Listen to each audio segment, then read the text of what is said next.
1517년 10월 31일은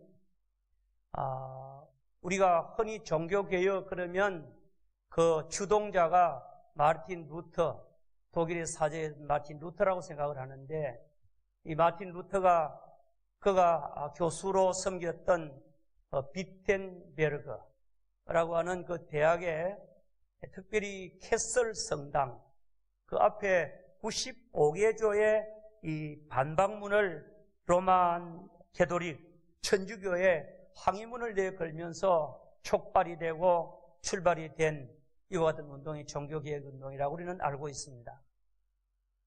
원래는 종교개혁을 한다 그런 마음으로 한 것은 아닙니다.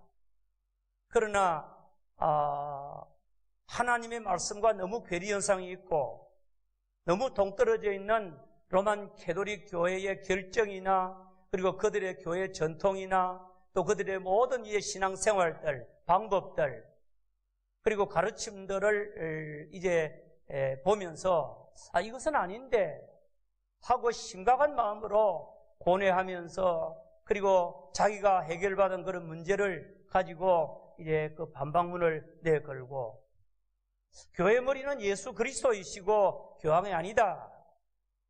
그리고 우리 신앙생활의 원리는 로만 가톨릭 교회의 결정이 아니고 오직 성경이 우리 신앙생활의 유일한 법칙이다. 그리고 우리 모두는 다 하나님 앞에 마음대로 나가서 예배할 수 있고 기도할 수 있는 이와 같은 이제 자들이다. 이와 같은 것들을 이야기하면서 어필을 하게 됩니다. 하면서 나는 이렇게 지금 깨닫고 이제 이런 성경을 발견했는데 이거 잘못된 거 아니냐. 누구든지 로만 가톨릭 교회가 이 일에 대해서 반박을 하거나 그리고 이 일에 대해서 이제 논쟁을 하기를 원하는 분들이 있으면 내가 많은 청중 앞에서 그들과 함께 논쟁을 하겠다 하는 이런 반박문을 95개 조항을 내세웠는데 주로 도덕적인 것은 아니고 주로 신앙의 본질적인 것들이었습니다. 구원을 받는 길이 인간의 공덕이나 선행이나 인간의 노력으로 헌금으로 되는 것이 아니고 오직 예수 그리스도를 믿음으로 구원을 받는다. 하나님의 은혜로 구원받는다. 이것이 성경인데 왜 이렇게 가르치느냐. 그래서 구원관에 대한 문제, 그리고 교회관에 대한 문제, 예배에 대한 문제, 하나님 앞에 기도하는 문제, 이런 본질적인 문제를 가지고 반박문을 내세웠던 것입니다. 이와 같은 것이 많은 교회 또 성도들도 호응을 하게 되고 그들도 동조를 하면서 그렇다. 그래서 불과 2주 만에 전 독일의 이 95개 조항의 항의문이 막 퍼졌어요. 그리고 4주 만에 온 유럽에 이와 같은 루터가 이제 주장하는 성경적인 이와 같은 것들을 이제 주장하는 것들을 많은 교회들이 동조를 하고 온 유럽이 4주 만에 한 달 만에 이 분위기가 형성이 된 겁니다. 영혼의 불길처럼 타오르고 수많은 이와 같은 성도들이 성경적으로 모든 것들을 보는 그런 삶을 가지게 된 것입니다. 사랑하는 여러분, 당시에 이 유럽 교회가 이 로만 가톨릭 교황이 머리가 되고 그리고 로마 공교회가 온 유럽을 다스리는 이와 같은 때에 모든 천주교 가톨릭 성도들이 아무런 문제를 삼지 아니하고 로마 교회에 순종하고 복종하고 그리고 이의를 제기하지 않고 의뢰이 그런 거다 그렇게 생각하고 있는 이런 때에 이 마틴 루터라고 하는 이 사제 천주교 신부 그것도 시골에 있는 대학 교수 한 사람이 꼭 깨닫고 그리고 신앙으로 분연히 일어난 그것이 나중에 로만 가톨릭의 엄청난 이와 같은 이제 문제를 야기시켰고 그들도 이제 이 항의문에 대해서 지금 전전긍긍하고 그리고 잘못된 것들에 대하여서 올바르다고 자꾸 주장을 하고 답변을 해야 되고 나중에는 이런 문제가 시작이 되면서 독일에 그 당시에는 성경을 평신도들은 못 읽었어요. 그때는 라틴어 성경만 있었는데 라틴어 성경은 천주교 신부들, 사제들만 가지고 읽고 강론을 할 수밖에 없었습니다. 그런 특권이 있었어요. 교인들은 이 성경을 읽으면 벌을 받았어요. 교인들은 이 성경을 못 읽도록 금했어요. 교회 와서, 성당에 와서 들으라는 거예요. 그것이 전부였는데 독일어로 성경이 번역이 되고, 그리고 많은 사람들이 이 성경을 읽게 되고, 그리고 하나님의 말씀을 알게 되고 하나님의 말씀의 신앙으로 돌아가는, 이것이 바로 종교개혁, 종교개혁이라고 요즘 말하는데, 요즘 우리나라의 우리 교회 개혁하고는 좀 다르죠. 로만 가톨릭 교회, 천주교회가 나중에는 이제 여러 가지 가르치고 다스리는 모든 것이어서, 나중에는 루터를 통해서 시작된 이와 같은 이 운동이, 이 무브먼트가, 신앙운동이 나중에는 엄청난 이와 같은 역사가 일어나면서 새로운 개혁주의 교회가 생겨버린 겁니다. 천주교가 개혁이 되고 개혁주의 교회가 생기게 된 겁니다. 그래서 이제 이 종교 개혁이 시작이 되면서 크게 두 가지 교회가 생기게 되는데, 하나는 루터를 중심으로 한 루터파 교회, 그리고 많은 이제 종교 개혁자들, 칼빈, 제빙글리, 그리고 멜랑이톤, 존 허스, 안 그러면 존 낙스, 이와 같은 수많은 사람들을 통하여, 많은 개혁자들을 통하여 이제 일어난 그와 같은 이 운동이 바로 개혁주의 운동, 개혁파 운동이 된 것입니다. 그래서 우리도 지금 개혁주의 신앙을 우리가 지지하고 또 따르고 있는 것입니다. 우리가 교회 역사를 가만히 생각해 보면 교회 역사는 항상 기복이 있었어요. 초대교회 성령 충만하고 복음의 본질을 따르고, 그리고 복음만이 구원의 능력이고 복음만이 하나님의 의가 나타나는 길이다. 초대교회가 있었습니다. 그런데 세월이 좀 지나가면서 하나님의 교회는 점점 복음보다는 인간적인 방법, 나중에는 인간의 선행, 노력, 그것이 구원의 길인 줄 알고 주장을 하게 되고 타락하게 되는 겁니다.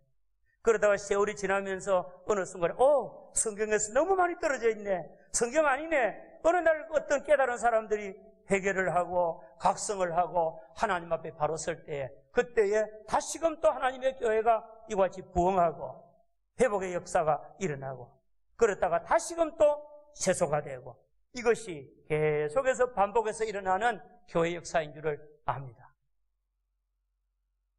이스라엘의 사사시대가 그랬어요.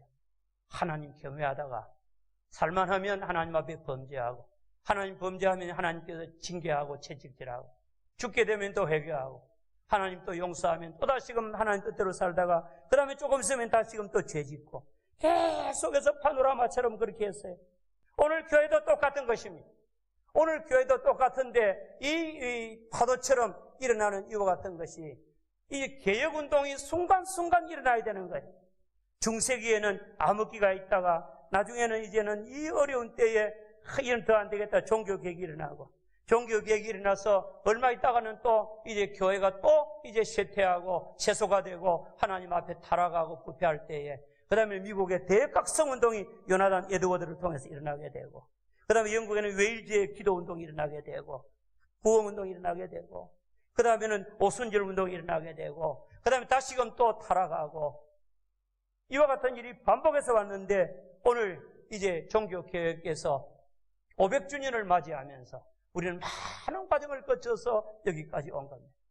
여기까지 왔는데 우리 대한민국은 133년 지금 복음이 들어와서, 한때는 1907년 청량 장대연교회 큰 부흥의 불길이 타오르더니, 그 다음에는 다시금 또 교회가 일본에 의해서 어려움당하고, 그 다음에 여러 가지 어려움당하고, 또 그 다음에는 60년, 70년, 80년, 90년에 엄청난 부흥을 가져오더니, 나중에 1990년을 정점으로 해서 하나님의 교회가 성공주의, 물량주의, 포스트 모던주의 온갖 형태로 기독교회가 변화가 되어지고, 하나님의 교회가 세소가 되어지고, 그리고 하나님의 교회가 타락하게 되는 겁니다.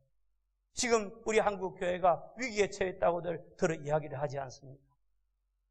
이것을 깨닫는 이와 같은 성도가 되시기를 주의 이름으로 축원합니다. 아멘. 교회가 위기에 있다고 하는데 무슨 위기일까? 교회가 지금 어디 사람들에게 손가락질을 받는데, 옛날에는 교인들이 정말 인정을 받았는데 교회가 최고로 거룩했는데 요즘 믿지 않는 자들이 오히려 욕하고 손가락질하는 이와 같은 시대가 됐는데, 우리가 그것을 알아야 되거든요. 이와 같은 때가 되었는데, 우리는 이 시점에서 저 중세기에 이제 이 마틴 루터, 저 시골 광부의 아들로 태어나서 시골의 어느 지방에 이제는 어려운 가운데 태어나서 비난한 이와 같은 이 가운데 태어났지만, 캐톨릭 신앙으로 무장되어지고 훈련받고, 그리고 신앙생활을 카톨릭적으로 잘 해나가다가 그 다음 나중에 자라면서 여러 가지 중병을 앓게 되고 또 중상을 입게 되고 친구가 죽게 되고, 이런 과정 속에서 그는 많은 인생의 고민을 가지게 되고, 그 고민 속에서 한 사람이 하나님의 사람으로 양육이 되어지고 그 사람이 복음도 이 종교개혁을 일으키게 되는 거예요. 사랑하는 성도님들, 우리 성도인들은 여러 가지 고민이 좀 있어야 돼. 어떤 고민? 따라합시다. 신앙적 고민. 하나님의 말씀 앞에서 나는 이대로 살아도 되는가? 그리고 나에게 신앙적인 이와 같은 좀 고민이 좀 있어야 그것을 해결할 수가 있고 해결하기 위해서 노력이 될 수 있는지를 믿습니다. 그래야 우리가 회복이 되는 거예요. 마틴 루터에게는 큰 문제가 그에게 있었습니다. 해결해야 될 문제, 그는 죄에 대한 문제. 죄가 너무너무 무서운 거예요. 하나님의 심판이 너무너무 두려운 거예요. 이 죄를 어떻게 해결할까? 어떻게 하나님 앞에 의롭다함을 받을까? 어떻게 하면 구원을 받을까? 이것을 그가 일찍부터 깨닫게 되는 거예요. 그래서 이 문제를 해결하기 위해서 고행도 해보고 빌라도의 계단을 기어 오르내리보기도 하고, 그리고 하는 선행도 하고 당시의 천주교의 가르침을 따라서 살아가다가 그리고 또 이제 나중에 대학 교수니까 신학 박사를 받았으니까 성경을 연구하고 기도하는 가운데서 선행을 해도 공덕을 세워도 헌금을 많이 해도 평안이 없고, 그리고 제 문제가 해결이 안 되는데 성경을 보니까 어느 날 그에게는 놀라운 말씀이 그에게 붙잡히게 되는 거예요. 그것이 오늘 본문의 말씀입니다. 빌라도의 계단, 그가 하이델베르크에서 저 멀리 있는 이와 같은 로마에 그가 늘 순례를 하기를 바랬습니다. 성지 순례를. 1510년도에 말에 그는 로마로 가게 됩니다. 1511년 이제 봄까지 로마에 있으면서 거기에 옛날에 예수님께서 재판을 받으러 올라가시고 십자가 지시기 전에 했던 이와 같은 곳을 옮겨가지고 빌라도의 계단이라고 해서 28개의 계단을 이제 성당 안에 만들어 놨는데, 그걸 기어갔다가 올라갔다가 내려오면 재용서 받고 그리고 어렵게 된다고 생각했기 때문에 기어 올라가다가 생각한 거예요. 무슨 생각? 진리가 생각이 나는 겁니다. 기어 올라가다가 어렵게 되기 위해서, 죄용서 받기 위해서 기어 올라가다가 그가 생각을 합니다. 아닌데 이거 내가 어렵게 되는 것은 로마서 1장 17절에 따라합시다. 복음에는 하나님의 의가 나타나서 믿음으로 믿음에 이르게 하나니 의인은 오직 믿음으로 살리라. 거기 탁 생각이 나는 거예요. 사랑하는 여러분, 하나님의 말씀을 읽어야 생각이 납니다. 하나님의 말씀을 기억을 해야 생각하고 우리의 신앙생활을 접목할 수가 있습니다. 하나님의 말씀을 연구하고 발견해야 돼요. 그래서 종교 개혁자들은 대부분 다 교수들이었어요.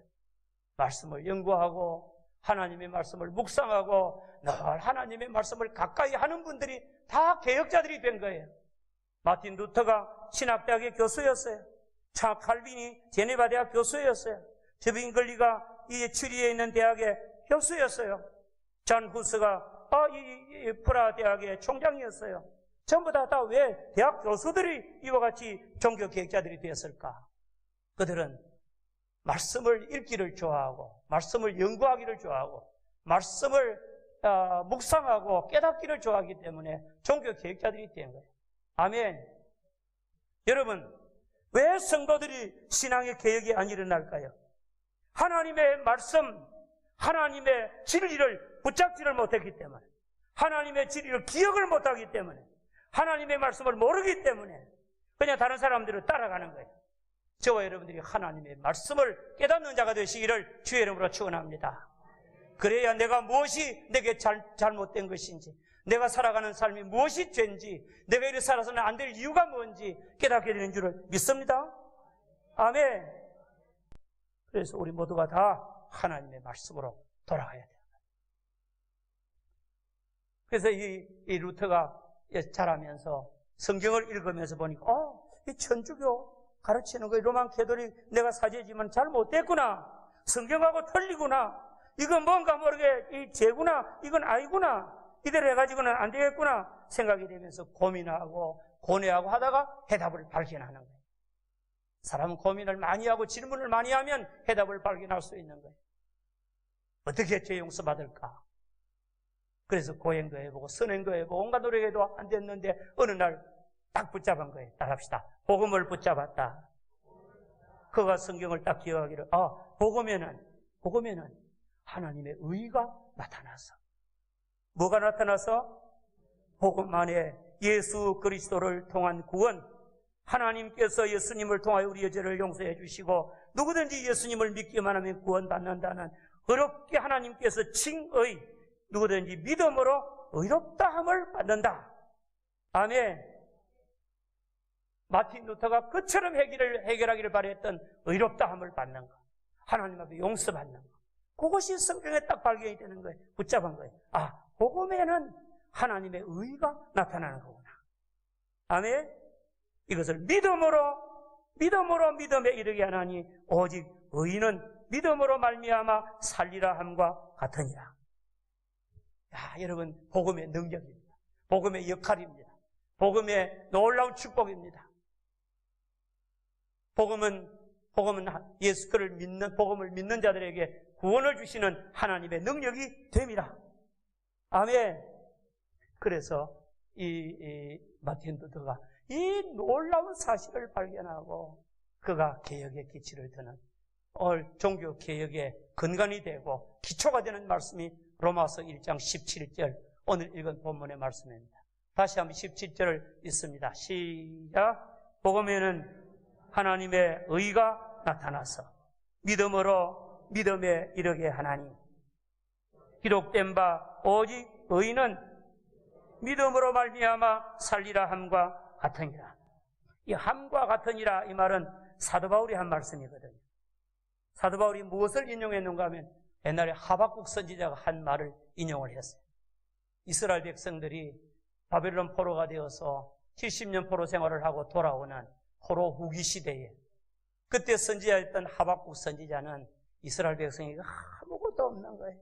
외양간에 우리의 소도 없고 양도 없고 그리고 아무것도 없을 때지만은 구원의 하나님을 인하여 내가 기뻐하겠다고 말씀하면서 그때 하박국서 2장 4절의 말씀에 보면 오직 하나님께서 말씀합니다. 나의 의인은 믿음으로 말미암아 살리라. 하박국 선지자를 통하여 주신 말씀. 그것이 사도 바울이 깨달았고 그리고 사도 바울이 깨닫고 이 로마 교인들에게 주셨던 이 복음의 능력 이와 같은 것들을 이제 이 종교개혁자 마틴 루터가 붙잡은 거예요. 그래서 이것을 가지고 종교개혁을 합니다.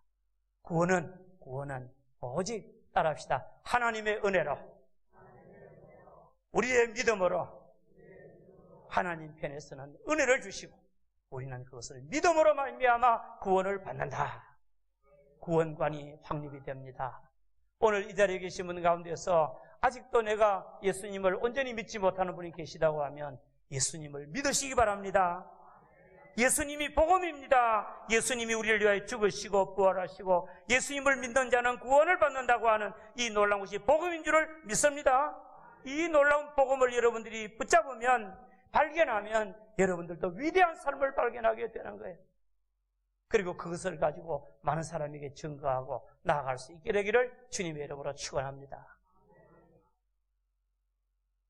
그래서 이 마틴 루터가 이와 같이 종교개혁을 시작하면서 그것이 요원의 불길처럼 타올라서 이제 마틴 루터 자신이 살고 독일이 살고 그리고 많은 이제 이 잘못된 길로 걸어가던 그와 같은 이 사제들이나 성도들이 이제는 변화가 되어서 하나님의 말씀으로 돌아오고 그리고 로만 캐톨릭에서부터 특별히 독일 교회 특별히 이 북부 유럽에는 거의 다 이제 개신교, 개혁교회가 다 섰어요. 남부 이제 유럽에는 가톨릭이 그대로 아직도 많이 있고. 그래서 이제 이와 같은 일을 하게 되는데, 여러분 한 사람이 회개하고, 한 사람이 깨닫고, 한 사람이 진리를 붙잡고, 한 사람이 은혜를 받고, 한 사람이 일어서면 놀라운 기적이 나타나게 되는 줄을 믿으시기 바랍니다. 하나님의 교회 운동은요, 다수를 통하여 일어나는 것이 아니라, 물론 그러면 좋지만 그게 잘 안 돼요. 우리가 교회 무슨 결정을 해가지고 기도하자, 전도하자, 봉사하자 다 합니까? 그죠? 누가 합니까? 하는 사람만 하지. 그렇지요? 하는 사람은 그 사람을 통하여 역사가 일어나는 거예요. 우리들도 정말 이제 하나님의 은혜 가운데서 정말 귀한 이 사명을 감당해야 되겠는데, 우리 한국교회가 지금 정점을 이제 넘어서 지금 이제 수산에 지는 해처럼 자꾸 줄어져요. 앞으로 미래학자들은 말하기를 주일학교 학생들은 한없이 줄어지고, 학령, 정령 학생들이 줄어지고, 주일학교는 반토막이 나고, 교회학교가 없어지는 교회도 천지고, 그리고 교회 젊은이들은 떠나게 되고, 그리고 교회는 이제 여러 가지 세속화 되어가고, 포스트 모던주의가 되어서, 포스트 모던이라는 게 뭡니까? 교회가 너무 다양하게 예수를 지멋대로 믿는 거예요. 이와 같은 이 교회가 되고, 한국교회가 사회지탄이 되고, 이와 같은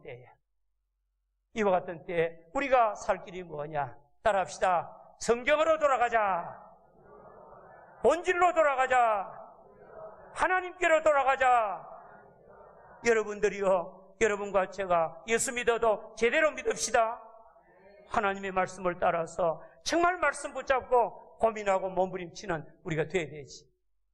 그렇지 않으면 나도 죽고 다른 사람도 다 함께 죽는 거예요. 우리 모두가 신앙생활 정말 하나님 앞에 개혁자의 마음으로 매일매일 신앙의 개혁을 하고 하나님의 말씀에 자신을 비춰보기를 주님의 이름으로 축원합니다. 말씀은 거울이라고 했는데 하나님의 말씀으로 자신을 비추어보고, 나에게 잘못된 것이 무엇이 있는지, 성경은 무엇이라고 가르치는지 우리가 알고 그 말씀 붙잡고 순종하며 다시금 자신을 채근하고 일으킬 수 있는 모두가 되기를 바랍니다. 우리 교회도 하나님의 말씀에 비추어서 쓰임받는 우리가 되기를 바랍니다. 그래서 너 또 다른 사람 보니까 그러니까 나도 그렇게 산다, 그 정도가 아니고, 사람 보고 사람에게 적용하지 말고 로만 캐톨릭처럼 교황, 안 그러면 천주교의 결정 그거 보고 따라가지 말고, 우리 모두를 우리 당회도 하나님 말씀대로 섬기고, 재직회도 하나님 말씀대로 섬기고, 우리 개인도 하나님 말씀대로 섬기고, 이와 같은 우리가 되어서 우리 모두를 통하여 지극히 작은 이와 같은 불꽃들이, 이런 개혁운동이 일어나야 될 줄을 믿습니다. 말씀을 정리하면서 이제는 영적인 교훈 몇 가지 다시금 기억합시다. 종교개혁을 주는 교훈.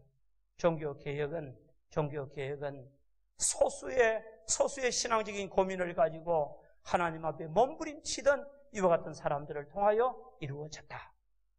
아멘. 그리고 또 따라합시다. 종교개혁은 하나님의 진리의 말씀을 묵상하고 연구하고 깨달은 사람을 통하여 이루어졌다. 아멘. 하나님의 말씀에 여러분들 우리가 깨어있어야 될 줄을 믿습니다. 또 따라합니다. 종교개혁은 서서히 일어났다. 서서히. 그러면서도 강하게 일어나고, 종교개혁은 본질적으로 돌아가는 것과 같은 것이 되고, 또 따라합니다. 종교개혁은 다양하게 일어났다. 종교개혁은 마틴 루터 혼자만 가지고 된 거 아니에요. 마틴 루터는 1세대고 2세대는 칼빈, 지빙글리, 그리고 많은 사람들이 또 계속해서 개혁을 이어가면서 다양하게 이와 같이 그렇게 종교개혁이 일어났어요. 아멘. 그리고 종교개혁은 하나님의 나라를 올바르게 세워가는 줄을 믿습니다. 그래서 아주 청결하고 거룩하고 깨끗한 하나님의 교회를 세워가고 신앙이들을 세워가는 것이었다 하는 것들을 우리가 발견하면서 저와 여러분들이 모두가 다 아름다운 개혁자의 신앙을 따라갈 수 있는 우리 모두가 되시기를 주님의 이름으로 축원합니다. 우리 한 사람 한 사람 한번 따라합시다. 하나님, 내가 개혁신앙을 가지게 해 주시옵소서. 또 따라합니다. 내가 자신을 변화시키고 하나님의 말씀을 전파하고 많은 사람을 도전하는 사람이 되게 해 주시옵소서. 이런 아름다운 신앙이 있기를 주의 이름으로 축원합니다. 생명의